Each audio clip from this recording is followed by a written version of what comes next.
So when you get a blood test to evaluate what's going on with your hormones, that's usually done at the doctor's office. You can get a requisition to have your hormones tested. Very important to look at total and free testosterone, sex hormone binding globulin, and also estrogen levels, specifically estradiol.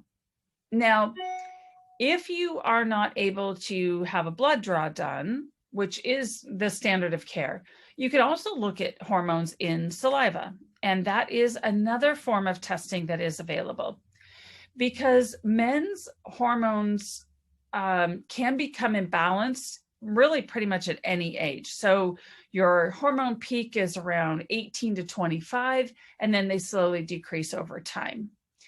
But really, if we keep them optimal, then we see less issues with cardiovascular concerns, less issues with bone density, because men get osteopenia and osteoporosis as well. And we want to have nice firm bones, because then we can really bulk up those muscles and stay as energetic and as youthful, but definitely as active as you want to be throughout your life.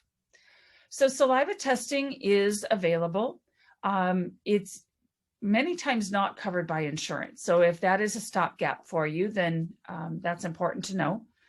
But saliva testing is very easy. It's you literally collect saliva in a tubule. You do that first thing in the morning when you wake up, and the very last thing before you go to bed. When we look at that panel, we not only can look at testosterone and estradiol, but we can also look at progesterone, DHEA, and cortisol, which is your stressor hormone, in the morning and again at night.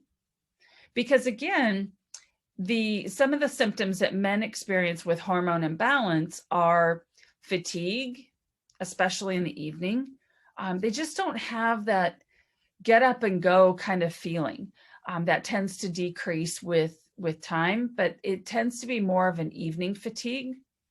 Men have difficulty sleeping, or they are just exhausted and they sleep all the time. They too can have that 2-3 o'clock wake up kind of bing, where you just kind of wake up and you're not getting back to sleep. But most men really have issues with urinary production and kind of that sense of where they carry their weight. Very important. Men don't necessarily talk about their hormone imbalances all the time. They don't necessarily talk about their symptoms, but it is really important to let your practitioner know, let your healthcare provider know, so that early intervention can be made, so that you don't necessarily have to wait until that PSA is a great big number where you're going to run into trouble. If you take action early enough, perhaps you could avoid all of the very serious issues later on, right? So if you test, then you know. If you don't test, you're just guessing.